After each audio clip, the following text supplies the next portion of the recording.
You've probably seen some of the pieces like B2B SaaS is dead. The days of widgets are kind of over.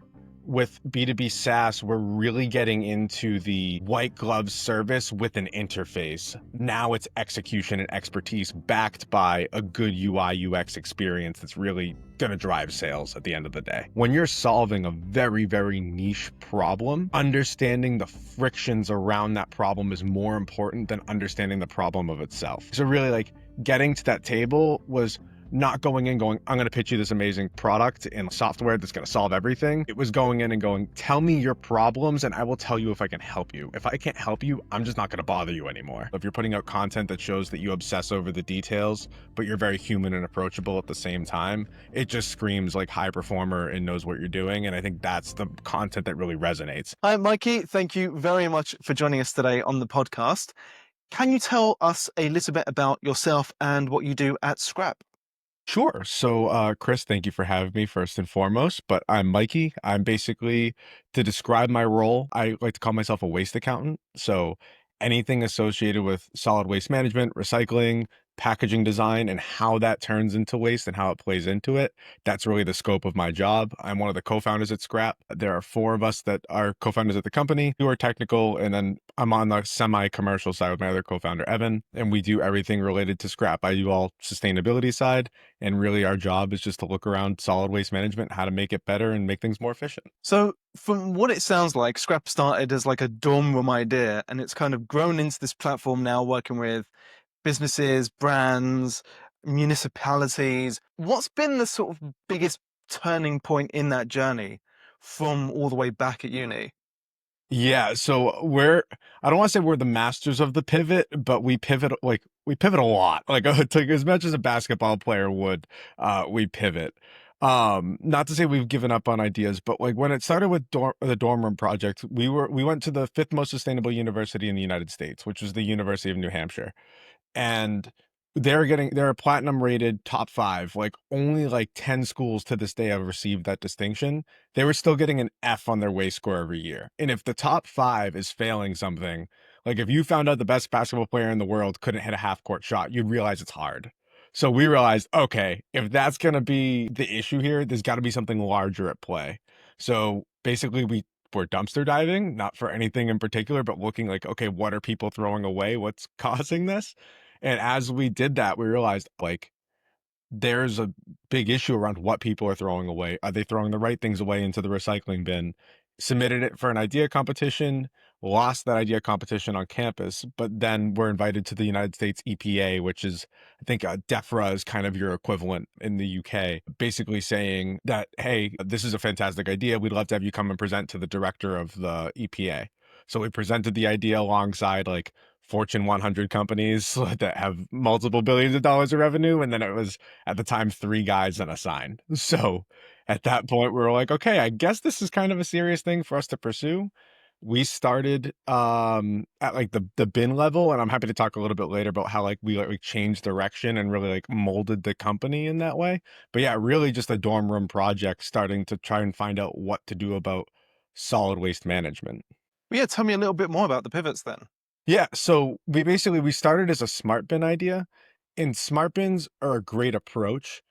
There's some really cool and sophisticated technology out there, and they're appropriate in certain instances. But when you think of how many trash bins there are in the world and where they're located, turning all of those into something that retails for around $5,000 to $15,000 per unit, the economics just don't make sense all the time. Like there are certain instances where it is great and those solutions are awesome for education. But as we were building that, my background is in hardware and manufacturing. So I used to make aerospace components. I was crunching the numbers. I'm like, okay, if you got to make them, service them, tolerance them this way, I'm like, it's like 5 grand minimum to like play ball. And like, that's just not going to work. So we did the hardware side and then we decided, did an MVP, realized this isn't going to work. We pivoted to the mobile app side. And from the mobile app side, we still have a mobile app today and it's actually getting a big update come April. And what we found was important about the mobile app, it wasn't necessarily, we used to call it like a Trojan horse in a way, but that sounds a bit sinister. It actually, the better term would be a loss leader in terms of business sense, where you needed a spot to put all recycling, collection, composting ways brands would take a product back in one spot for everybody to access. Without that one spot, the what we call the circular economy, there's no spot to connect everything. So we learned really valuably, you can't monetize an app, it has to be free. But if you want to monetize specific aspects so people get a premium experience, not from the direct to consumer perspective, but rather like the municipal government perspective or the brand perspective, so they can communicate with their customers much better around what to do with their waste, that was the benefit. So we went from smart bin to mobile app geared towards everyday people to mobile app that is still geared towards everyday people, but it's free to them. The municipalities and the businesses paid to it. Then we realized when we finally got to the business side of things, the smart bin approach wasn't working for them, which like we were correct in our original hypothesis, like the first go around. And then from there, what we noticed was that businesses weren't even like tracking the waste. So imagine if you run a financial institution and you don't have an accountant and you're just like, yeah, it came out positive, we're good, right? Like that's the equivalent of what's going on in the solid waste management space where nobody's tracking how much material is moving through. And so we like to use like the tap metaphor, like with a bath. Like if your house is overflowing, you're gonna shut off your sink.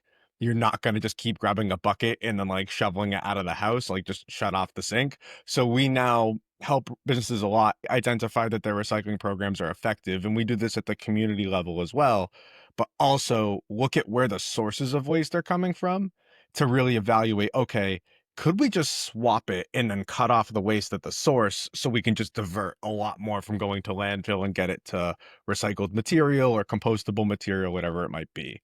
So we started as like kind of a reactionary approach of sorting it out at the bin, but it's like, what if you could, in theory, remove the need for the bin altogether and have things be a lot more circular? So that was kind of our journey. It was like pivoting upstream in a way. So we started at the bottom and kind of worked our way towards the top where we could prevent it from being a problem in the first place. It's interesting. It sounds to me a lot like the app is almost like a product for prospects, and then in the back end, you have a different way of charging. There's lots of companies I know in sustainability at the moment where, especially like carbon consultancies, they'll have like a carbon footprint tracker or something as like a small product. And then on the back end, they sell the consulting. Now you know what your carbon footprint is. Here's how you can solve it, or lower it. I am interested to know how. So obviously you've pivoted a few times then, and the way that you approach the market must be different each of those times. And it sounds like you've hit quite a good formula now. How is it that you managed to get to this point? Running into the wall a lot. So like hitting the wall and then going, this wall is made of wall. Now, how do you get around the wall? That like just failing forward essentially is like what we realized is when we had the app, when you talk about it being like a lead magnet in a way, the app is a very good lead magnet when it works correctly. So we had to do a lot of updating to add new features. Part of April is making it a lot more cohesive for everybody involved. Because especially when it comes to as a startup, you're told like in one avatar, one vertical, first million, like really dial in focus. I always tell people do as I say, not as I do, because we did the opposite. Because when you look at waste, right? If you make a smart bin, it's reactionary and it can't respond. So as a product, it didn't work because it was like, oh, we design it upstream.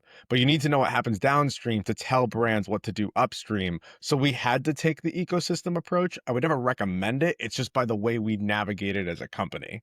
So by hitting those failures, we took lessons each time. And when we, with the app specifically, one of our first customers was a business that saw the app, was like, this is great. I want this in my business. So that was when we did like, we trialed the smart bins again in that lens and found the same issue the first time where it was like, you need to look at it at a system wide level. You can't just focus on one specific piece.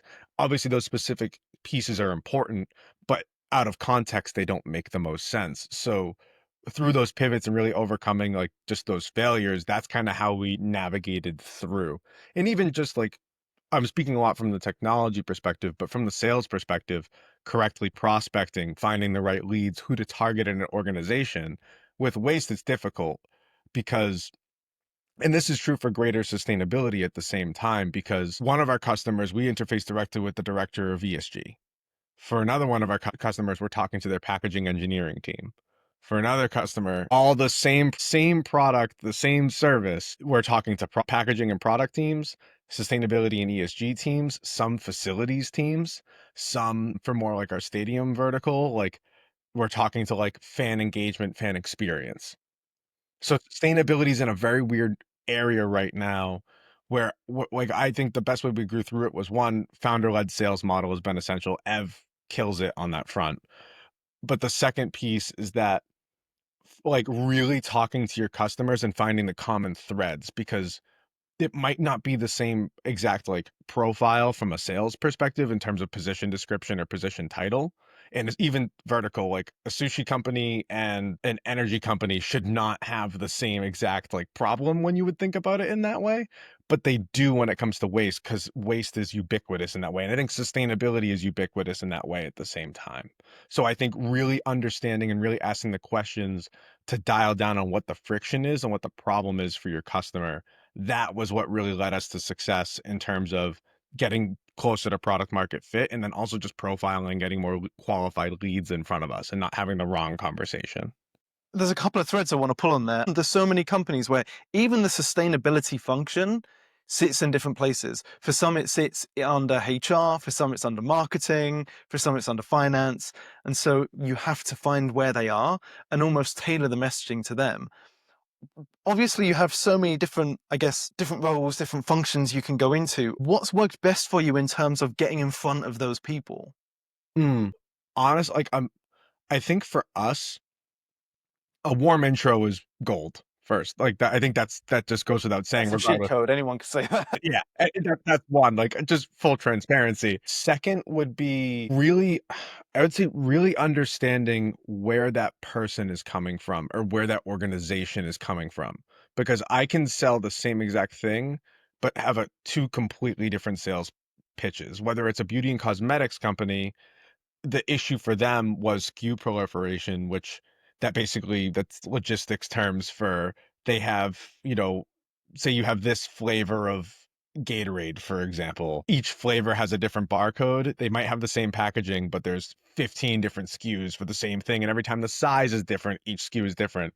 As you can imagine, for beauty and cosmetic companies, that's a huge problem because, like, the mascara in this shade or this shade, like, you're talking tens of thousands of SKUs, all different. And when now that packaging legislation is law, where you have to pay for what you do for waste, the issues with that now becomes you need to get all of that in order. So the assistance for that was great, like getting that in order for that customer. And we realized, okay, the big thing for them and identifying it for them was time saving. So really like getting to that table was not going in going, I'm going to pitch you this amazing product and like software that's going to solve everything. It was going in and going, tell me your problems and I will tell you if I can help you. If I can't help you, I'm just not going to bother you anymore. Like having a very real conversation with them around these issues because with waste, or this might be very unique to our sector, but just sustainability in general, when you're solving a very, very niche problem, understanding the frictions around that problem is more important than understanding the problem of itself. You might ask somebody, why aren't you switching out the sinks or something like that for like a lower water option? Or why are you not putting in smart meters or something like that? Where it seems like it's like, oh, it's just such an easy switch. The building they're in might be built before code. So the second they cut open the wall, they have to redo the whole building. So there could be an OpEx issue there. Where if you're not understanding frictions and you're not understanding where your prospects are coming from, that was one thing we learned really early is really understand where they're coming from. Because with one of our first products, some people, earlier customers were buying it because they're like, it makes us look good. And when we realized that, we're like, we want to deliver value, not look good. So like really understanding the why was how we really like kind of dialed in there. For anyone watching, I think you need to rewind that and listen to it again because it's really important. Understanding the actual, because a lot of people talk about pain points, but you're absolutely right. It's what's behind those pain points. Why haven't they done something about it already so far? What have they tried? That's really important there, I think. And on top of that, we started like B2B SaaS. You want to just give them the software and say, look, margin's great, whatever. What we found is that people would buy the software and like just want to like I do all of our onboarding consultations as a subject matter expertise. They'll just go, "Can I just get an hour of your time to start and just rattle off questions?" Like every customer success onboarding, like I always set them for an hour now. Usually they end up going for 80 minutes straight. it's just getting peppered with like, what do I do with this package, et cetera. I'm like, well, you paid for the software, so like our time comes with it. And where you're educated, it's going to make my job easier. Let me run through a sustainable packaging strategy with you. So I think the B2B SaaS, like you've probably seen some of the pieces like B2B SaaS is dead. Like the idea of like Calendly, for example, Google and Microsoft have integrated that. So like you're not gonna have a calendar app. And even Slack, like we use Google Chat now. Like Slack isn't as prolific as it once was. The days of widgets are kind of over. With B2B SaaS, we're really getting into the white glove service with an interface. That's really where it is now. The ages of gadgetry are over. Like we're past like the Edison and Ben Franklin days of just like, I invented a light bulb. Like a lot of the stuff now has been invented in terms of novelty. Now it's execution and expertise backed by a good UI UX experience that's really going to drive sales at the end of the day. It's actually two there, I think. So there's the one that's the really niche specific things, like super niche down. The other side of it is it's going to stop becoming we need to get Calendly. It's going to become we need our developer to build a Calendly in-house solution. As Mhm. in, like, because AI and AI agents, AI coding has made that so much easier, it will become almost like companies have their own inbuilt software systems. But yeah, that's going on a bit of a tangent. I'm interested to know, so like in terms of the marketing side of things then, how is it that you've got in front of people the most? Has it been mostly kind of outreach? Has it been inbound? Has it been like social media content? So this one's been, I would say, I always like to be very self-aware. Luck plays a portion. I do think you make your own luck in life, but luck plays a huge factor. I think when you put yourself with when you give yourself the volume and opportunities and you put them out there, your luck goes up. But at the end of the day, sometimes you're just going to catch someone on the wrong day and you'll catch them on the right day another time. But I would like to say I've been very lucky and been very blessed. I have an amazing mentor. His name is Corey Connors. He's the leading sustainable packaging podcast in the world. There is a niche for that. There are people that regularly tune in to just say, hey, I want to hear what's going on in sustainable packaging. Like to some people that is paint drying, to some people that is their Super Bowl. Um, like, and he was like, that was kind of like our big break. We got in front of a lot of people. It's very much, especially like, I think sustainability, like in general might be different, but waste is very much a handshakes business still. I still think human connection is still very important. So marketing for us has been word of mouth. Most of our business does come in from referral or people knowing, I know a guy. Like I was raised by like in a blue collar family that was in the trades. So like I would call the strategy, I know a guy, like I know someone who knows this. Like if people have a trash question, they just text me or call me. That's kind of been our strategy in terms of like qualified like prospects leads. In terms of marketing content, Ev does a lot on volume, like knowing SEO, getting things out there. And I know AI recently has been really messing with SEO because people are now using ChatGPT as a search engine over traditional Google and like your Yahoos and your Bings. So that's even like that's changing by the day. But with marketing content, it's putting value first, in my opinion. I think the days of safeguarding your expertise, I think that those days, not that they're kind of gone, but I think the model's changed a little bit where people can ask the entry level questions. They want to know they're bringing somebody very capable into the business, and the work you put up publicly actively reflects that. Our app reflects that. Like we experienced that before we even knew what it was. Like with the app, like what we put out there reflects the business and has people wanting to like work with us. All of our municipal clients that converted, like looking at the app as a marketing tool, that used it, they liked it. They said, this is better than the app that we pay for. How do we get it in our municipality and what can we do to make it better? I think the content you put out has to be quality and you have to like obviously for Google and metrics, it really has to be one, I would think down to earth and approachable so people want to work with you. Obviously, you need to have your staple pieces that you can flex, like your knowledge and your expertise.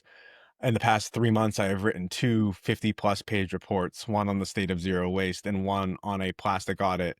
I counted a mentor of mine, he does branding, his entire year's worth of plastic, every piece, every wrapper, every bottle, weighed, infrared scanned, counted.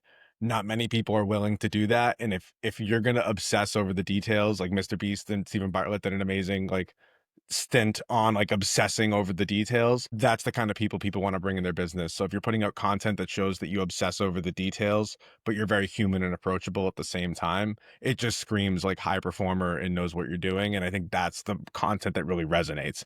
because it's one thing to put out content that really flexes and like talks at a really high level, but if you can explain it to someone like they're five while putting out really intelligent points at the same time, that's really the holy grail. That's the sweet spot you want to be in. And really, at the end of the day, it's volume. We put out a lot of content at the same time.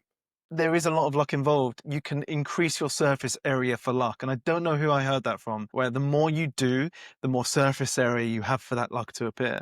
And it's interesting, that last point reminds me of like Feynman's principles. You don't truly understand something until you can explain it simply enough to someone that anyone can understand it.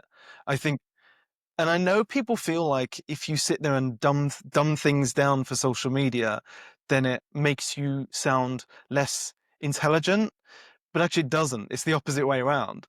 Because if you're saying lots of jargon and technical terms, no one actually understands what you're saying, and they doubt whether you actually understand it yourself or not as well. Right. You mentioned mentors there. What's been the most game-changing piece of advice you've got from a mentor? I can tell you one that has stuck with me the most. I will have to censor it a little bit, but it goes I'll censor it, don't worry. ego is a mother effer. One of our mentors, he's awesome. He's very sales focused. He was a lead investor in our crowdfunding round. He said ego is a mother effer, so be careful. Like that's a really good expression when you think about it, where when you're in high stakes situations, like the camp you have around you is very important. And that goes for hiring, that goes for everything, where it's like, I don't care if somebody is the best scientist in the world. If they have an attitude issue, I will not hire them. And that's not saying you need to agree with me, but when push comes to shove and you really got to dig deep, you want somebody in your camp that's really got that mentality to like stick with the team or just in general like look out for the people around them because just I'm going to butcher the study slightly, but there was a study basically that said you could put a high performer in an environment that's toxic and they could be around other high performers, and if that one toxic person is around the other ones, it drops team output by 30%. So even if you put in somebody who puts out 300%, if he's dropping everybody else's output by 40 or 50%, it's a net loss. So I'm a big fan of like character is very important alongside skill. Obviously, you don't want just a personality hire, but that was hearing that in a business sense of like, yeah, you got to watch out for ego still. It's not just a spreadsheet. That was really game changing advice for us. And there's obviously still been great advice around like industry positioning and things like that. But largely, that was the one that stuck with me the most. On the sales side of things, then, you mentioned there that, no, I mean, obviously with municipalities, it's a problem, but because you sell into so many different roles, so many different industries, functions, a lot of sustainability companies suffer from really long sales cycles because it's about that prospect champion getting buy-in from leadership and all that kind of stuff. Have you found the same issue, or because it's waste and everyone has a problem with it, it's been okay? So everybody's gonna have that issue. We're not immune to it. I wish we were. It'd be awesome. But we found so we have like certain policies around certain segments. So municipalities, for example, we don't do a lot of cold outreach to them because we do a lot of content and marketing around that, but with municipalities, especially in the US and like local authorities for the UK, they're very short-staffed relative. So they're not going to engage in a purchasing conversation in earnest until like it came from them, not you. So you're better off just demonstrating the value. And if you want to just send out some feelers and like, I guess, raise awareness and not really burn the lead in a sense, but say, hey, this is what we do, check out our product. Like that's kind of good. We kind of keep municipalities on inbound only because that means navigating the RFP process. They have an RFP written, they're going to tell you what's in it so you can prepare versus, and we've gotten approached for like open bids on like 39-page RFPs and the responses were 79 pages. It takes a lot of work to do in the municipal Love a good local RFP. authority business. It's nauseating the amount of work that goes into it, but they're sticky, they stay. So like that's the benefit. So businesses are a lot easier because if you can translate it to dollars and cents, especially with the waste side. So this is where waste comes to benefit for businesses. It's, hey, you're probably overpaying on your waste. Let us take a look and we can probably reduce your spend by 30 to 35% just on negotiation alone before implementing any infrastructure.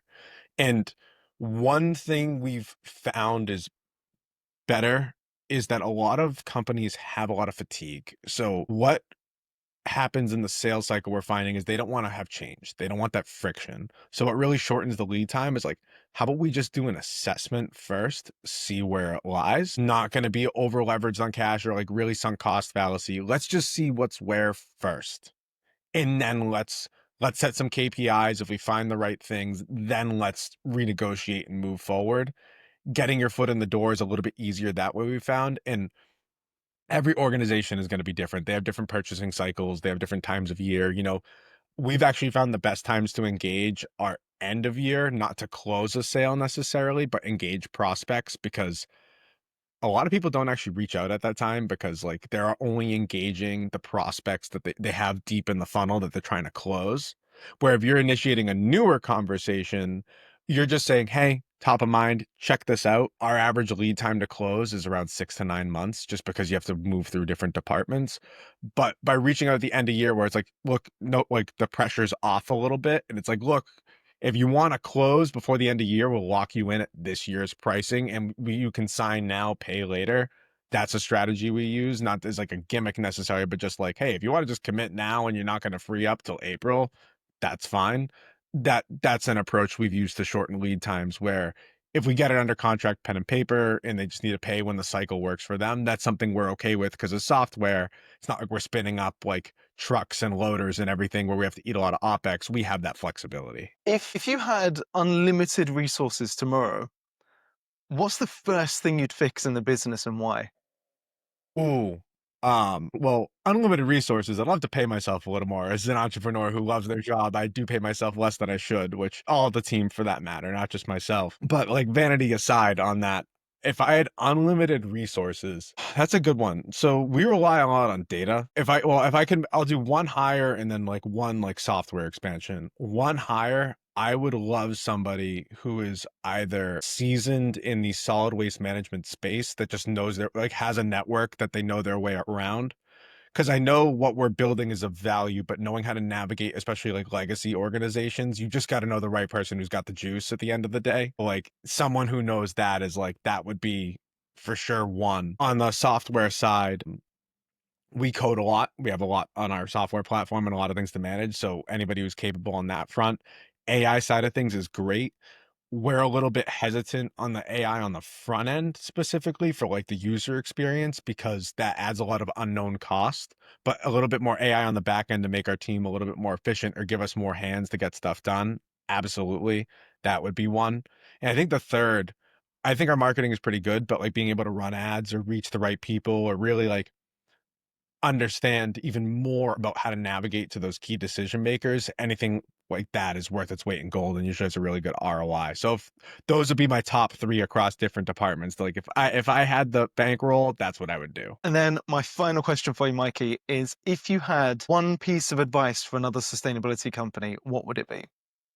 I would say keep it lean, keep it lean, keep it tight. Where with sustainability, there's kind of like they say like the boom bust of consulting. I think sustainability still falls in that bracket because funny enough, a lot of our like I'm gonna say competitors in air quotes, like they can be like cooperators at the same time because we enable them to do the job better. But a majority of the work in sustainability is still done by consultants. It's not all software based yet. Even if you have like a software tracking platform, odds are there's someone who's a consultant inside the organization interfacing with that directly. So with cycles like this, keep budget tight, keep it low burn, don't overinvest on software side or like feature spend, because odds are as entrepreneurs like to think in fuel, we like to add a lot more but not reduce the friction in getting involved in the process or like really integrating it into a part of the business. So I would focus on I would definitely read The Human Element. It's a really good book talking about like friction versus fuel and how people are much more averse to change. Great analogy they use is that people will always remember the time they've been called ugly, not the 10 times they've been called beautiful. So like we have a negativity bias. So no matter how amazing your product is, if there's one thing wrong with it, that's always going to be the spinach in the teeth. So I really do recommend understanding your customers why, understanding how your customer and their purchasing processes are going to be. And then lastly, keep everything as lean and tight as possible, because that just enables you as an organization to become A, hyper efficient, and then B, really focus and dial in on what's important in the business as your core competency and your key operations aren't reliant on outside capital because outside capital always comes with a price. Mikey, thank you so much for your time today. How can people get in touch with Scrap? How can they get involved? Yeah. So if you are in need of a trash nerd or a waste accountant, you can reach me. Our website is www.scrapzero.com. You can download our app. That's going to get a huge update in April, so stay tuned. A lot more features on that, and also reducing friction, as I've been talking about. It was a lot of fuel first. Now it's reducing the friction. I'm the only Mikey Pasciuto on LinkedIn, which is pretty nice. Thank you very much for your time. Enjoy the rest of your day. Thanks so much, Chris.